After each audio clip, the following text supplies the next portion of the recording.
Thanks, Kim. All right, everybody, the recording starts, so you better behave. So I thought I'd do a talk on the social history of Australia in 10 historical documents.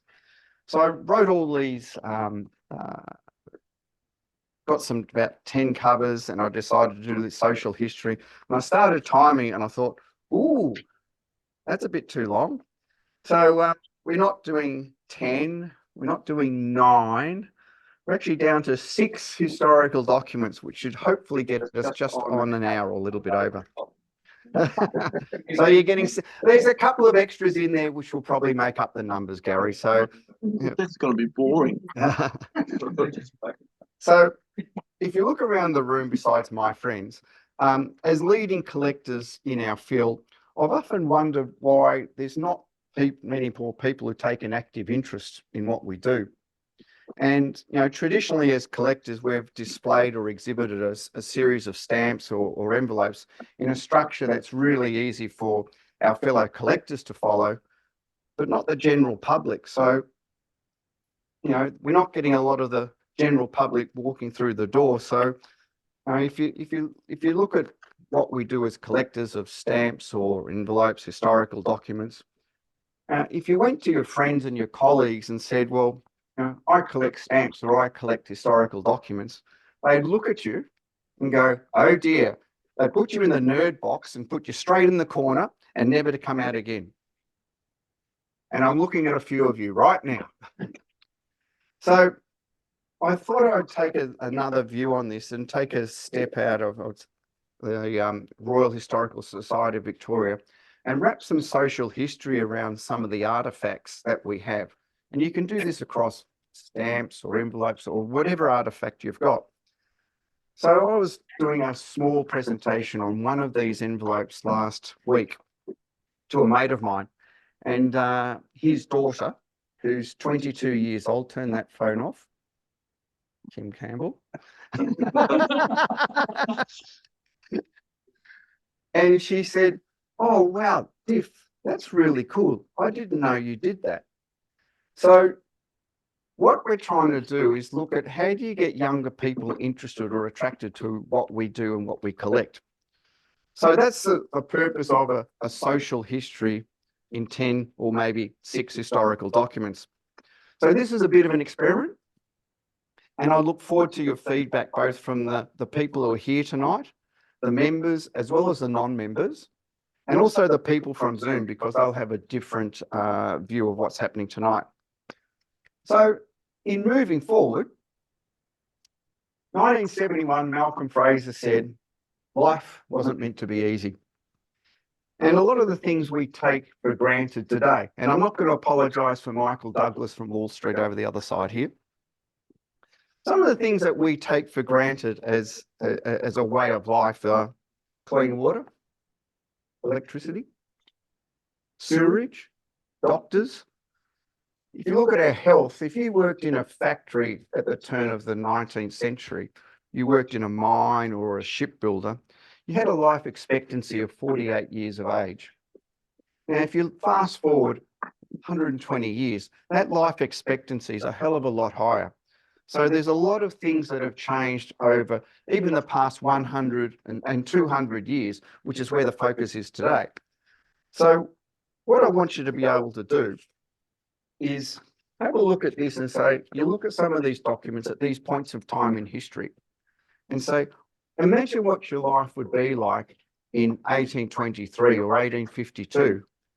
You'd have a life without clean water. You'd have a life without electricity. You'd have a life without sewerage. Yet you take all these things for granted today. So cast yourself back in time to what life would be like then and how you would live your lives. The world would be a different place. So, my favourite doctor, let's take a trip back in time. We're going to jump in that TARDIS, and I've met Tom Baker personally with a dialect many years ago. Oh, the same thing. So, jump in that TARDIS, turn the dials, And let's go back to our first document, which is 1823. Now, if any of you have read my newsletter, you would have seen this. However, only 70% of people have opened up the newsletter. And the thing is, I know who you are, and I certainly know the people who have not. So if you look at this, now that's the envelope at the lower right. It's a pretty spog standard letter from 1823. Nothing remarkable about it, unless you open up the insides of it. You open up the entire, and it's headed, and I'll read this to you, His Majesty's New Settlement at Wellington Plains. And if you read between the lines there, it means a jail. And it's signed by Matthias Marr, formerly a midshipman in the Royal Navy, and that was an acting lieutenant. And now from 1817, his brackets, a convict for life. So if you go back to 1823, convicts were a cheap source of labour. Convicts built the infrastructure of early New South Wales. Convicts helped farmers farm their lands, etc. But a couple of things that came out of this letter was when I was looking at it was, well, I didn't know of a jail in Wellington, and that's 350 kilometres west of Sydney. And then who's Matthias Marr? What about him? So looking on the internet now, and I actually looked for this information about 10 years ago, and none of it was there. So that's another lesson for later on. So Matthias Marr was born on the 1st of January 1798 in Cork in Ireland. So he's a New Year's baby. He early on, so this is when he was about 18, he became an acting lieutenant, which is a midshipman in the Royal Navy. And he was convicted not once, but twice of forgery in the Old Bailey. So when you do it once, you get sentenced away. Do it twice, you get sentenced to death. So life, if you imagine going back in the TARDIS, life has got to be pretty hard, pretty grim, and pretty desperate if you know that if you commit forgery, you will be sentenced to death. Can you imagine that now, doing that and have a sentence of death? And that was what life was like back then. So he was very lucky. He got commuted to transportation, and he arrived on a convict ship called the Earl of Vincent in 1820. Now, if you look at the image up the top, it's of a convict ship. It's an engraving dated 1820. I don't know which convict ship it is, but the Earl of Vincent would be probably something pretty similar. So early on, because he was a midshipman, he got allocated Darcy Wentworth, William Wentworth. They had a private police force in Parramatta. So because of that, he was overseeing these constables. Thank you. Change of slide. So in 1823, he was sent to Wellington to build a jail. So he was an overseer of convict labourers. They had about 80 convicts there, and he oversaw, I think it was about 20 to 30 of them, building this jail. So this letter is dated the 31st of March, and it took 6 months to get here. I tried looking for an image of Wellington in 1823, couldn't find anything except for this painting, 1826. So I'm going to ask out there, what do you find interesting besides the token Aboriginal that's in the middle of it? What do you find interesting about this? How few trees. Correct. John Shawley, you get the gold medal. If you think about clearing land is really hard. It's really tough. It's a lot of hard work. So if you go back to the 1820s, they've cleared all of this land, all the big stumps. Now, if you ever tried to clear big stumps now, they take away the tree, they put a drill in the stump, put some dynamite in and blow it up. They couldn't do it back then. And you think, oh, what about the stumps? That doesn't really matter. If you're ploughing the land, your plough's going to run to all the roots. You have to get rid of all the stumps and the roots to make it viable. So that's a lot of work that they've done there. So if you look, and I was thinking about this jail, I thought, well, what happened to the jail? Well, you can see in that right-hand picture, that's the Wellington jail. There is nothing left of it now. So you go back to the letter and you say, well, who was this addressed to? So it was actually addressed to the Matthias's old captain, and in London, and he's desperately seeking the addressee's intervention with the New South Wales governor to improve his position. And I'm going to read out what he writes. And he says, imploring your kind intersection with Captain Sir James Brisbane to write to his cousin, the present governor of this colony, His Excellency Sir Thomas Brisbane, to recommend me in his consideration of my former service in the Navy. And it goes on a little bit further. In consequence of seeing you weeping for me in a dream last night. Oh, relieve me, relieve me. Oh, may heaven reward you and relieve me from the bondage of slavery. Now, there's a fair bit of chutzpah on this particular page. I mean, what he's trying to do is get the New South Wales governor to go against what the Old Bailey has said and sentence him to as a convict to New South Wales. And we know his plea fell on deaf ears, but he must have had a very good education to write the letter. If you think about convict letters, or even think about people going back to 1823, very few of them could read or write. So to have a convict have the ability to read and write is extraordinary. So in October 1823, he was only there at Wellington for 6 months. He was transferred to the penal settlement in Port Macquarie. And in 1839, he married a lady called Margaret Jarman, had 3 children. So a couple of years later, he received a conditional pardon and he died just west of Goulburn in 1867. I've actually been able to trace his descendants from the 3 children, and he had one of his descendants living in Crookwell in 1911. And I'm sure if I dug a bit further, I could be able to find who they are today. So if you think of the name Crookwell, it's an appropriate town name for a pardoned convict. Crookwell by name, and Crookwell by nature. And one of the lessons I learnt out of this was when I looked for this information 10 years ago, none of this was available on the internet. So if you fast forward to today, there's people updating Google, people updating the internet. So if you've got things that you said, oh, I had a look at this 3 or 4 years ago, you never know what's there today. And that was my fresh look at this, and I was surprised to see so much. So from a social history and probably an importance perspective, this is the earliest convict letter in private hands. And we've looked for others, and all the other ones that have been written by convicts are all in the museums. The Mitchell Library certainly has a good holding of these. So this is the social history that we need to look and wrap around these particular envelopes. It looks pretty ordinary in this photo here, or this scan here, but there's a lot more that sits behind it. So let's jump in that TARDIS again and a few more slides.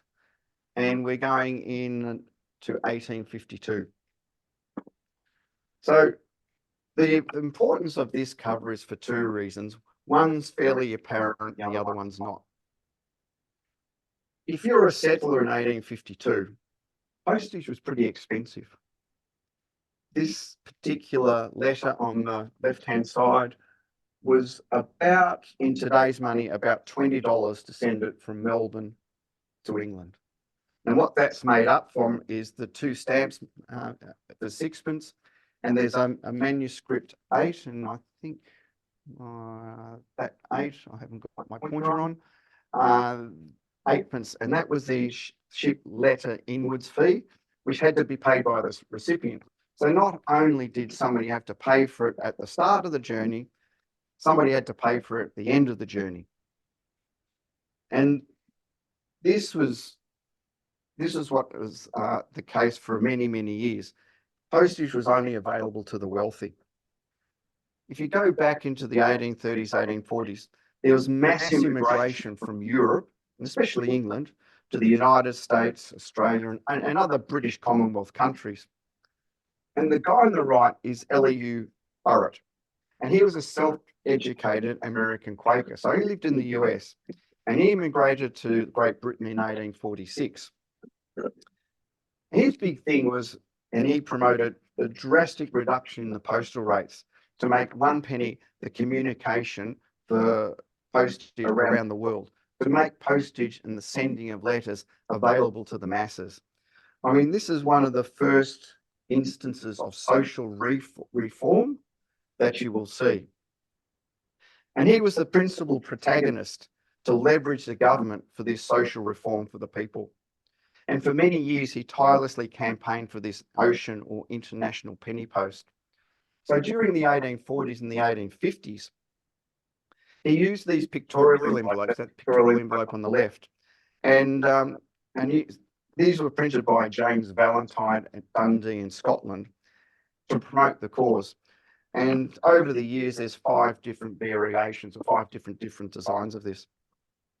So you fast forward to Burritt's life, and he lived long enough to be able to see the first years of the General, and which was later the Universal Postal Union, which established a basic rate per half ounce for the letter rate for member nations. And this is from 1874. So he left a legacy from propaganda envelopes for maritime and social historians, but a legacy for social reform to move things from the government to say, we need to do this across the board. Now, if you were sending it to England from Australia, there was a contract between England and Australia to say this is the fixed amount of postage you would pay, and you see this here in 6pence and 8pence. However, if you wanted to post a letter to, say, Denmark, that was totally different. Each country didn't make any money out of their postal administrations. So that sounds something like familiar today. Australia Post not making any money. And so they wanted to, there was a drain on the corporate coffers, and what they wanted to do was increase their postage rates. So if you were sending something from here to Denmark, it passed through 3 or 4 postal administrations, and they all took their cut. So Elihu Burritt campaigned to eradicate this. So in our lives today, if you look at sending a letter back here, which took 73 days, actually that took a bit longer, that's a bit 79 days. We do this by email or a text message, and it reaches the other side of the world in seconds. So I'm going to fast forward this a bit. So let's have a look at what the problem is. And this is about as confusing as it gets. And this is a cover from Victoria to Denmark. If you look at the top right, it's prepaid with postage for 1 shilling. So it's a double rate cover. But you've got all these different markings around it. And every postal administration is taking its cut. Victoria, prepayment of 1 shilling. Oh, by the way, you've got to thank Kim for this. I could never do this. So these really fancy arrows, yeah, Kim Campbell, very, very good at doing this stuff. If you look at England, 1 shilling 8pence to send this envelope from, because the envelope's only actually prepaid from Victoria to England. So to get this from England to Denmark, you had to pay 1 shilling 8pence. But it gets better. Once it got sent to on its way, it had to land in Hamburg first. All the mail landed in Hamburg before it got to Denmark. So Hamburg took 24 silver groschens out of it, and then it got forwarded into Denmark, and they took 32 skillings on top of that to send it locally within Denmark.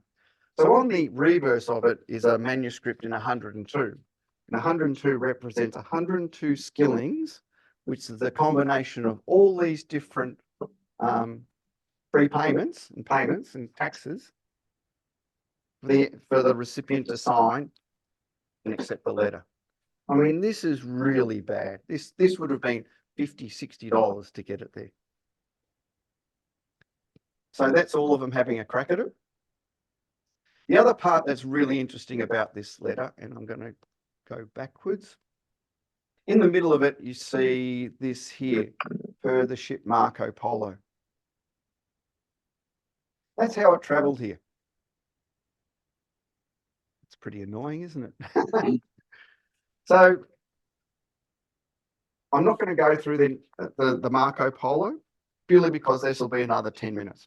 However, just to give you an aside, there's so many different stories that you can take out of all these envelopes. The Marco Polo, when it landed in Australia, or landed in Port Phillip Bay, was the largest ship that had ever got to Australia.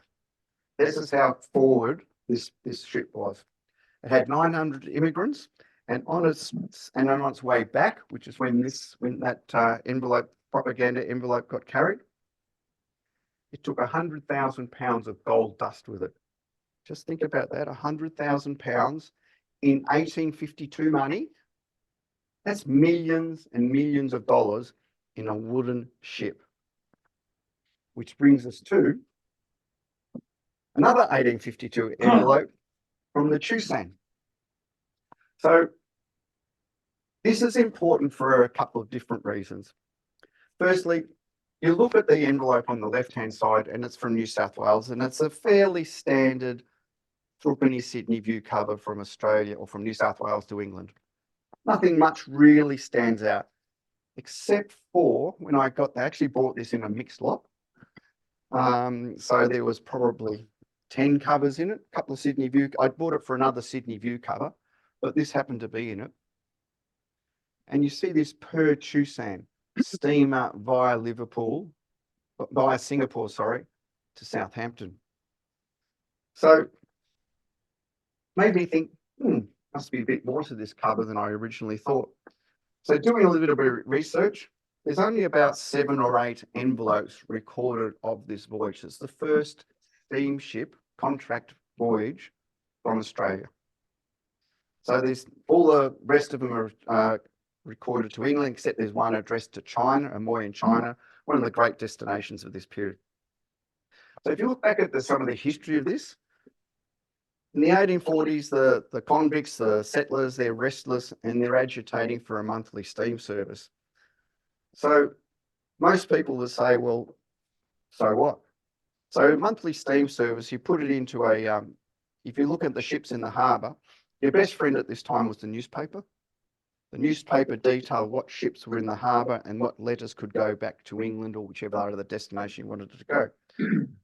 But the thing is, if you're a ship that's in the middle of Port Phillip Bay, or in Sydney Harbour for that matter, you would wait until the captain would wait until he's filled his hold up full of cargo before that ship would sail. So the date of departure of your voyage could be 1, 2, or even 4 weeks or even later until you filled up the hold full of cargo. The British Admiralty gave, they were looking to produce this monthly service, and the Toulmin brothers had a packet service or a monthly mail service from the mid-1840s to about 1859. But the Toulmin brothers weren't making any money out of this and they cancelled the contract. And the British Admiralty didn't want to subsidise another mail contract because basically there was nothing in Australia except for sheep. But that all changed until the discovery of,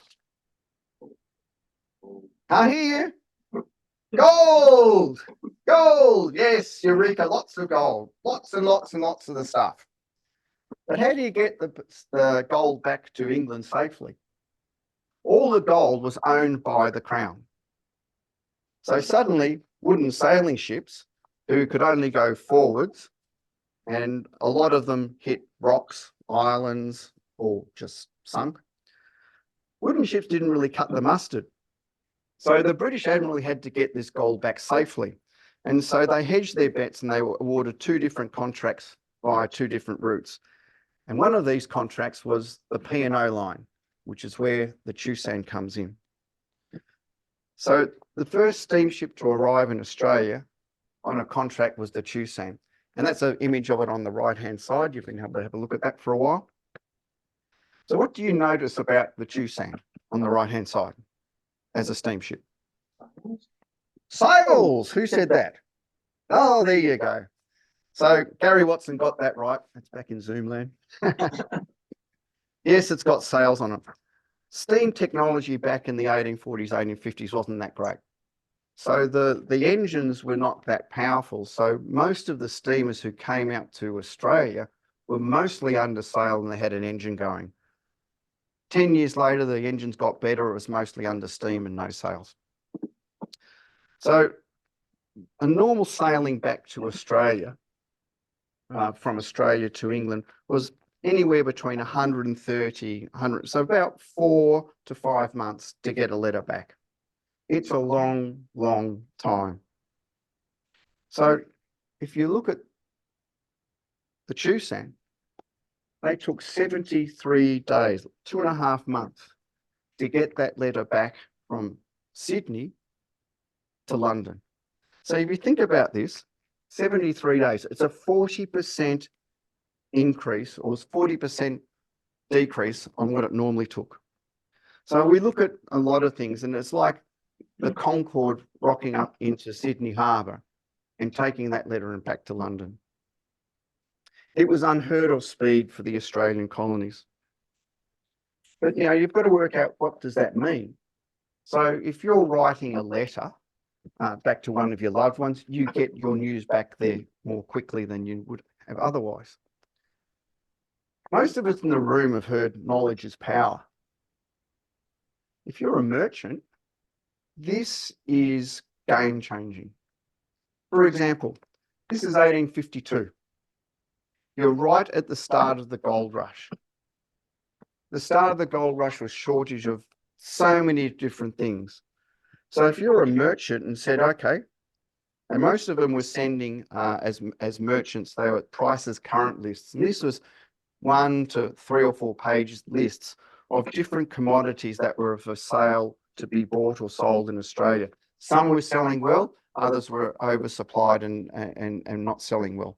But the ones that were scarce, and if you're saying gold, you'd say, send me some shovels, send me some wheelbarrows, send me all of these types of things to help out the miners. All of a sudden, instead of taking 4 to 4.5 months to get a letter back to England, you've got 2.5 months. So you can get to your suppliers in 2.5 months to say, send me all this stuff, and it gets sent back in another 2.5 months on a steamer back to Australia. If you relied on sailing ships as a merchant, you would have gone broke. So if you think about what this means to the settlers, it's a game changer. And this steam contract, every month, say on the 25th of the month, February, March, April, May, a P&O ship would be in that Sydney harbour ready to take a letter back to England and for further delivery. The colonists or the settlers would know that on the 25th of the month, I've got to make sure I get all my mail set up and done to get on that steamer to get back. This has changed the behaviour of the settlers and how they sent their mail, and it changed how merchants received their goods and services. No question. Let's fast forward, and we're going to focus a little bit more on gold. This is pretty ugly.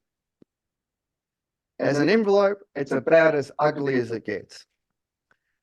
It was sent on the 22nd of January 1859 from Deep Lead in Victoria, and that's near Stawell, which is about 235 kilometres northwest of Melbourne. Now, Bill, you're the emblems man. Would you put this cover in your collection? Would you put that in your exhibit? Yes, Don't say yes. The emblems are nothing special. They're pretty ugly, aren't they? Well, there's nothing exciting about those particular emblems. Yeah. Emblems is a beautiful issue, but there's a lot of boring stuff. Yeah.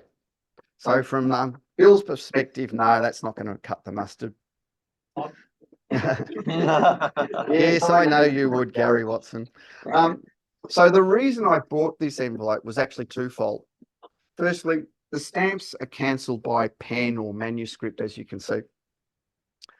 And the second part of it was, you know, it's got a manuscript marking, and you've got to ask why. So the first thing is you look at on the right hand side, and you see deep lead October, and it's in 22nd of January 1859.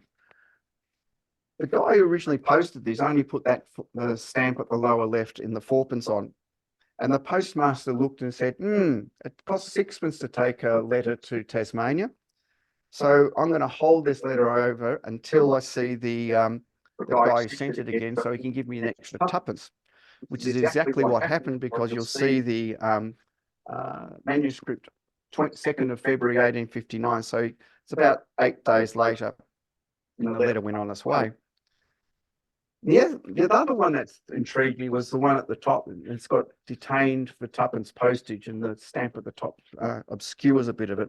So that shows why the letter was detained, and it was probably going to Alan Gray's postage to collect, but he's not here tonight, so I can't ask him.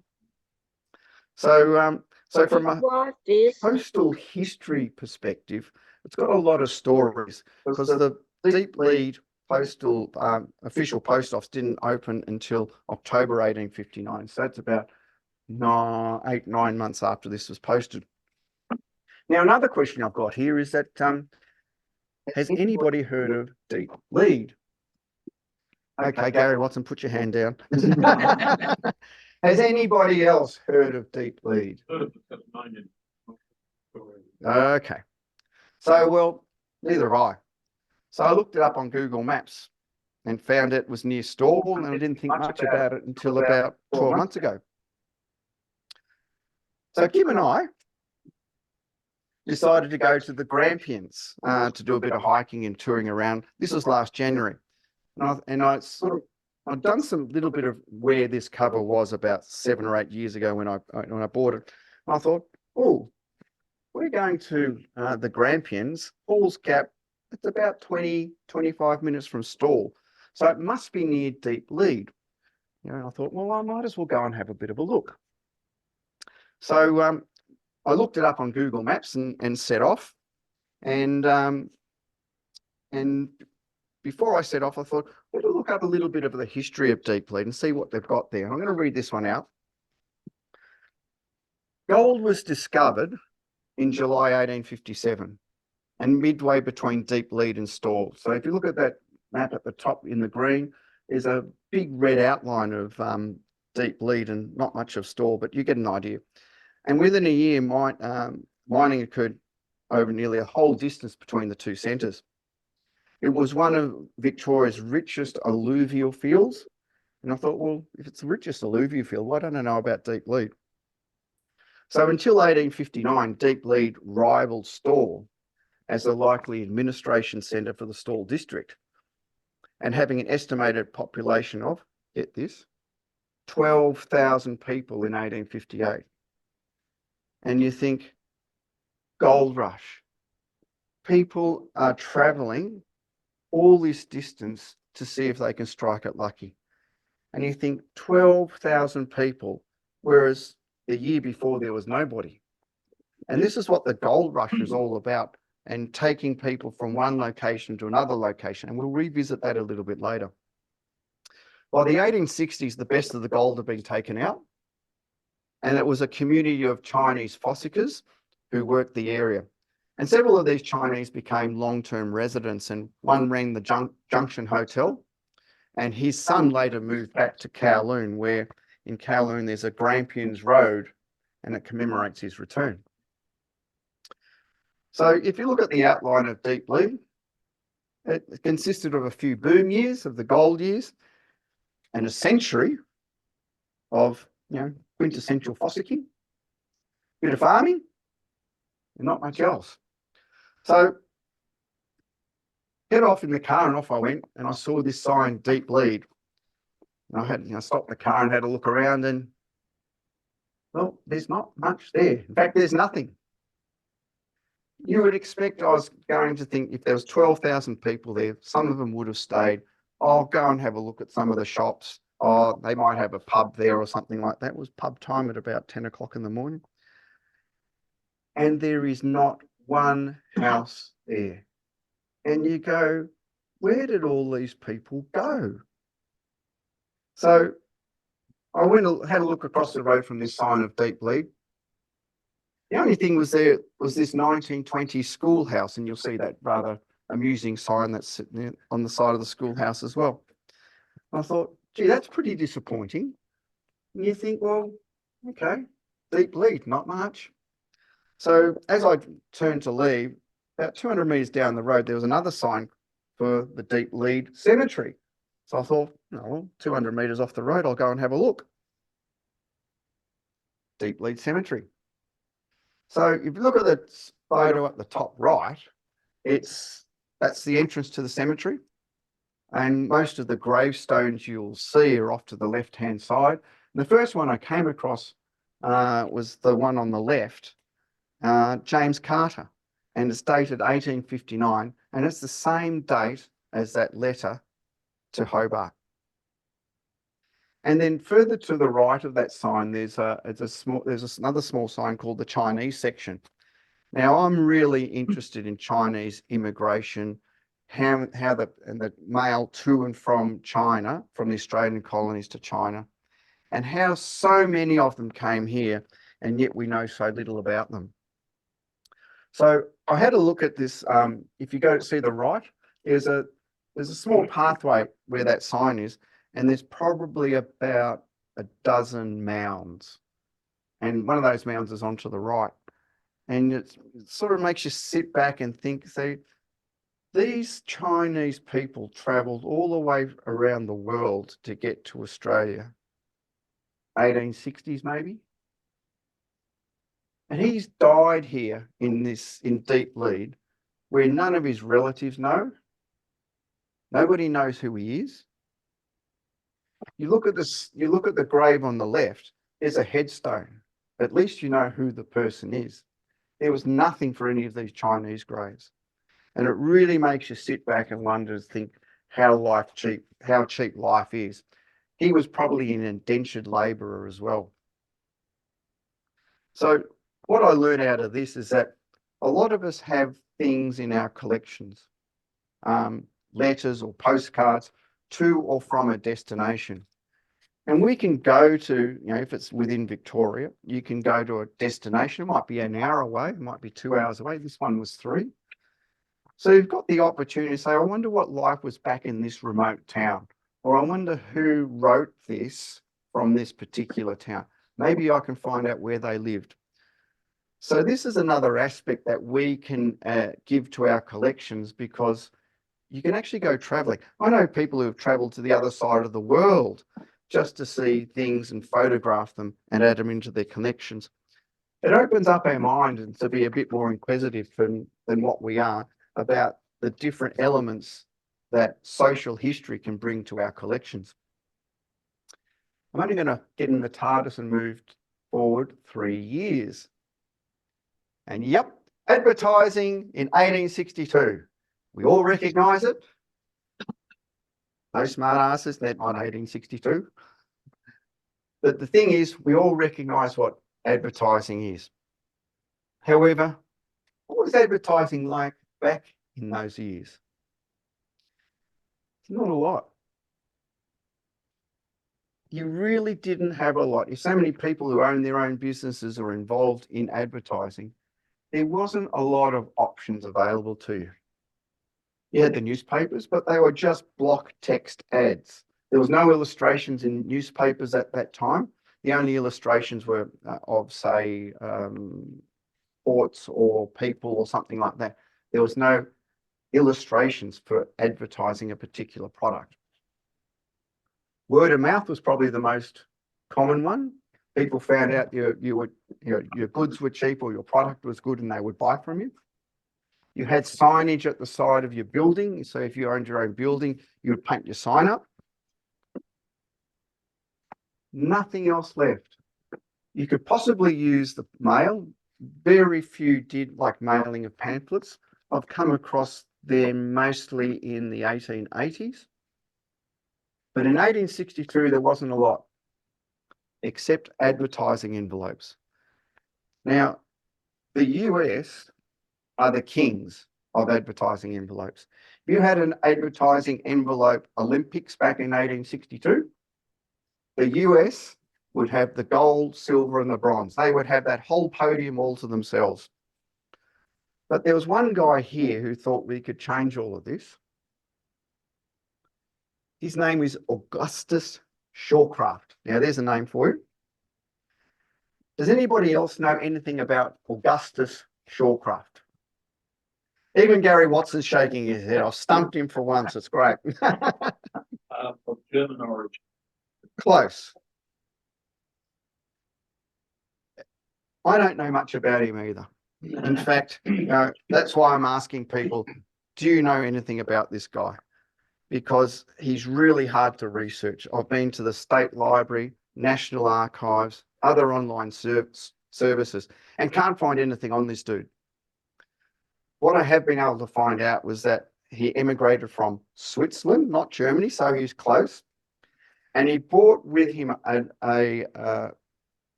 one of the great printing presses of the time.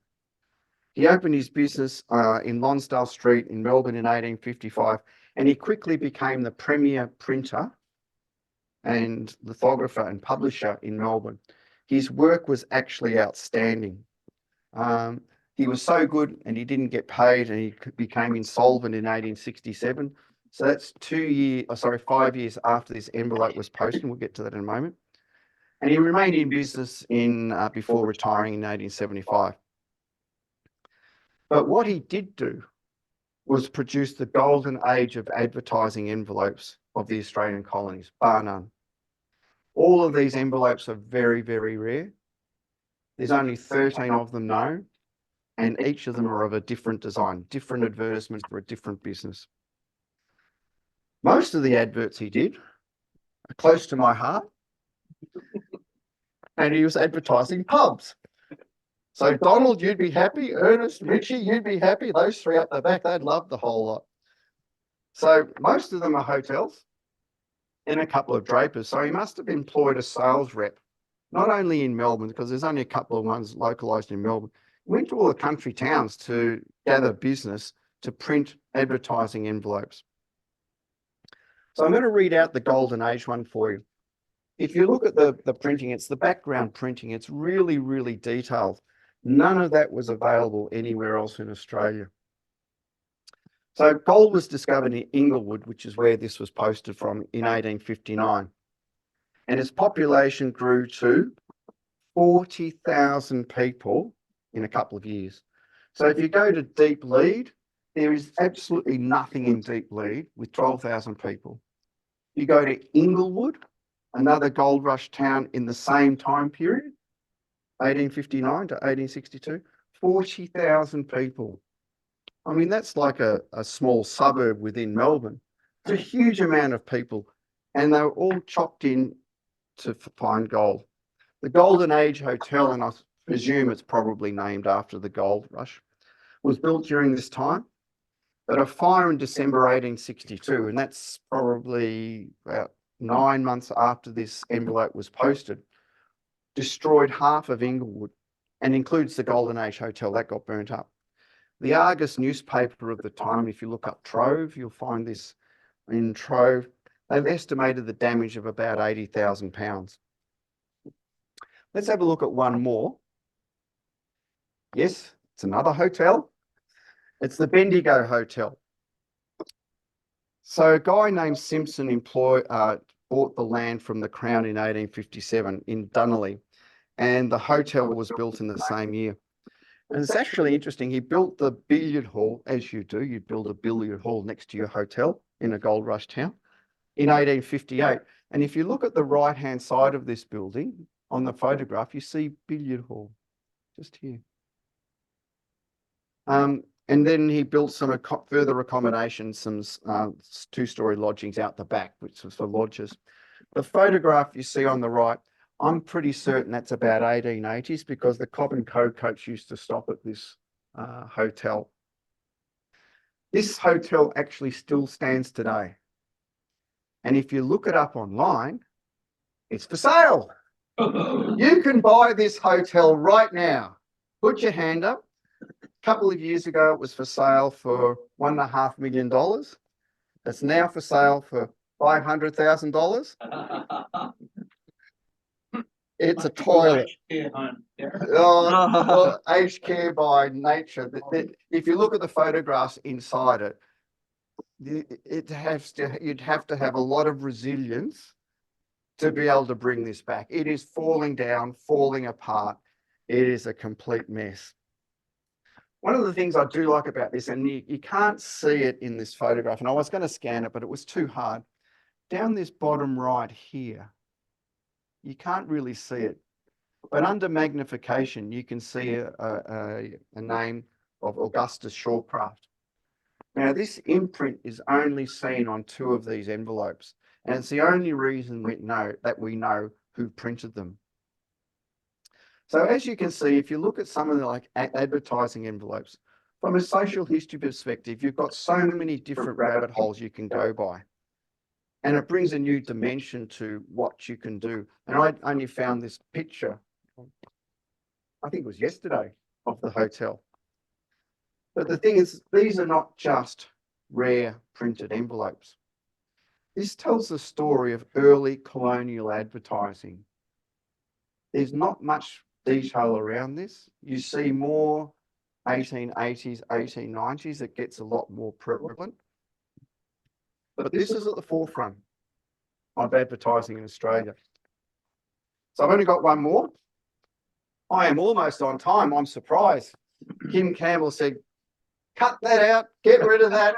No, we don't want that historical document. You're saying too much here. So I've got one more to go. 1914, so we're going to fast forward almost 50 years. Now, this one is very close to my heart. As a collector, I'm really lucky that for my World War I exhibits, I can include material that my grandfather wrote.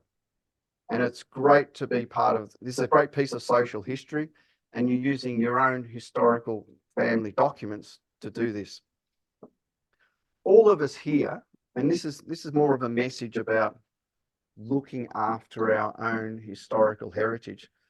We've all got, nearly all of us, say letters, postcards, and especially photographs of our relatives, whether they're our father and mother, grandparents, great-grandparents, cousins, etc. We put all of these into a shoebox, or we put them into a pile, and they're not all that well cared for. I mean, we all spend a lot of money on our stamps or our envelopes or our postcards. We mount them on acid-free paper, and we look after them in a way that, yes, they're going to be protected. We don't do this for our family history. And we're all guilty of it. And I can see all of you around here, you know exactly what I'm talking about. You're all guilty. Now, I've been guilty of this as well. Guys, put some money in. Protect your heritage. This is the heritage that you've got, not only for yourselves, but your family and your future generations. But this is a story of my grandfather. So he was born in Northcote in 1893. And before the war, he was working with his father in the garage at the family home, and they were making perfumes. Really didn't know much about this. And the brand name of the perfume was called Aurora. Now, I don't know about you. We've only got one lady in the room, 2 ladies in the room. Sorry, yep, Julie, I know you at the back, yes.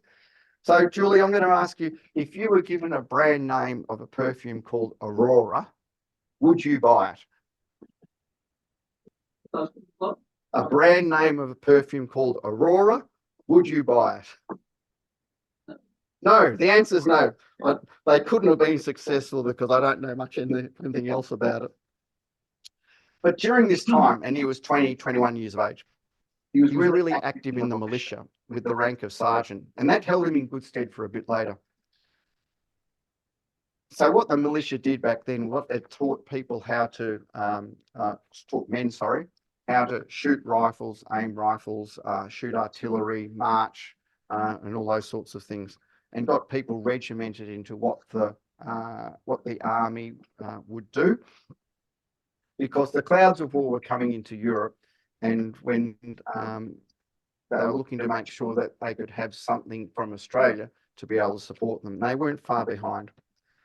3rd of August 1914 it was the declaration of war, and my grandfather was one of the first ones in there in the Victoria Barracks in volunteering. His dog tag number is 147, so he must have been really, really early to get in that door. So all these people, all these men, sorry, were volunteering their services down at Victoria Barracks. And then about 2 o'clock in the afternoon, they said, gee, we've got a few of them here. Let's get them and march them off to the Broadmeadows military camp. So if you look at this photograph on the left, this is that march on the 3rd of August. You see all the men here, they're dressed in their civilian clothes, marching down Swanson Street to the Broadmeadows camp. Now, my grandfather's in there somewhere. I've been over this with a microscope and I haven't been able to find him. But he's in there somewhere. So if you get to the Broadmeadows camp, they really weren't that well prepared. They didn't have enough rifles, they didn't have enough uniforms, etc. This photograph on the right is of my grandfather at the Broadmeadows camp, and he's the one who's standing at the left-hand side. He's the short one, standing at the left-hand side. And it's one of the few photographs we have of him of this period.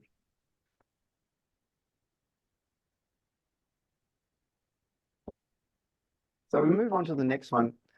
This on the lower left is a letter sheet that my grandfather sent, and it's the last letter he sent from Australia before he went overseas for 4 years. Now I'm going to go back to looking after our family heritage. You look at this, it's pretty knocked about. It's got all those tone spots all over it. So my family didn't look after our family heritage. So I knew about this letter sheet when I was about 16 or 17 years old, and then didn't see it again. So when my mum died 12 years ago, my brother Greg and I were clearing up the house. Now, a lot of people are different, but my mum was a hoarder. Man, she was a hoarder. Greg and I were cleaning this place out for weeks, and we had 2 skips and we had multiple donations to the salvos. So we would have to go through, my mum had even newspapers, multiples of them, dating back to the mid-70s, and kept everything. So we were down in the office downstairs, and we would just, one document or one photograph sheet or one other, taking them apart one after the other, and that's not important, that's not important, that gets thrown, that gets thrown. And between 2 innocuous pieces of paper was this letter sheet. If I just looked at these pieces of paper and just said by a group, don't need that, this would have got thrown out in the trash. So this is the last letter that he sent from Albany. And if you look at Australian history at this time, 20,000 men were going overseas. You look at all the men here that went on these troop ships. Most of them have never been interstate, let alone go overseas. It was a huge upheaval of Australian men, and this was the first part of it, and it happened throughout the rest of the war. My grandfather, he didn't come home after he sent this for 4 years.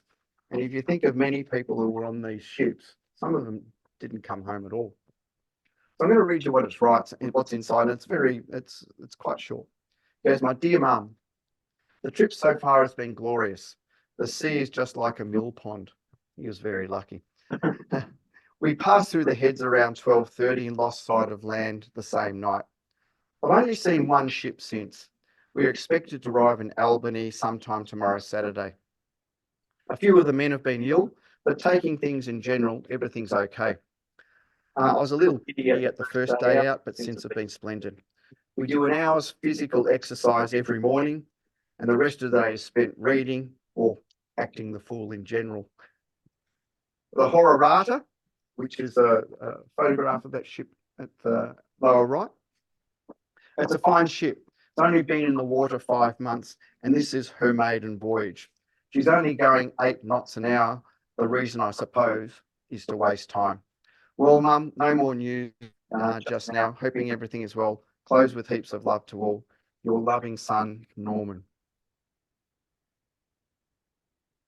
What we haven't done is talk about the markings, the stamps, the image of the YMCA on the left. All it is what was actually written, and that's point in time of history. I can go down so many rabbit warrens just on this, but we won't have enough time to go through it. So for all of us, this is a wake-up call. If you've got your family history, get it into a way where we can all look after it, because you're doing this for the future generations, not just you. This is for future generations. So let's have a quick look at what we've seen. An educated convict with chutzpah. This is 1823. This is 200 years ago. Actually, 200 years ago, 201 years ago. We go to 1852 and steamships that changed the way for colonists. You've got 1852 as well, social reform and standardisation of postage for all the masses, for all the general people. 1859, gold rush, people going from town to town. And the high point of the golden age of advertising in Australian history in these 1862 envelopes. And finally, fast forward 50 years to 1914 and a soldier going off to war. There are so many different rabbit warrens, even out of these envelopes, that we haven't gone through or haven't discussed. So if you look at some of these historical documents, it's contents, who it's addressed to, who it's addressed from, where it's addressed to, where it's come from, what point in history was this like? And some of the things we talked about earlier. Just think of your lives without electricity. 100 years. Think of your lives without sewerage. Think of your lives without access to medicine. Yet these are the things we take for granted in our lives right now. But you go back 1823 to 1914 when all of these envelopes were posted, virtually none of those things existed. We take our life for granted. So what I'm trying to hope to do here is do a presentation on artifacts and wrap the social history around it. Some people may find this boring, but I took this past a 22-year-old and she thought, oh, Diff, that's interesting. I didn't know you did that. So for 22-year-olds interested, we've got a lot of people in between those ages that we can educate. And what this is educate them with a different narrative. Educate them that we look at these things, we look at these artifacts with a different lens. And some of you might be thinking, oh, that's easy to do it with postal history. You can't do that with stamps. And I say, yes, you can. First of all, think how many commemorative Australian stamps there are. Now, there's the social history all wrapped up in those. But if you go back earlier into 1840, 1850s, why were stamps produced? They were produced to serve a purpose. And that was to prepayment of postage. People who designed them were individuals. People who engraved them must have had the skill set to do these things. I mean, I don't know about you. I don't know what skill set you need to do to be a stamp designer. I don't know what the skill set you need to do to be an engraver or a printer or a perforator. All these different people have different input into these things. And yes, you can do this with stamps. You have to have an essay. You have to have a die proof. You print these things and then you send them on their way and their usages. A lot of work you can do here. So at the Royal as a society, if we're going to attract new members or people who are just interested in what we do, we need to open these doors up for people who are outside our membership, people who are in the general public, to come and view and see a different lens of what we show here. So I'm going to close with one other thing. We opened with Malcolm Fraser in 1971 with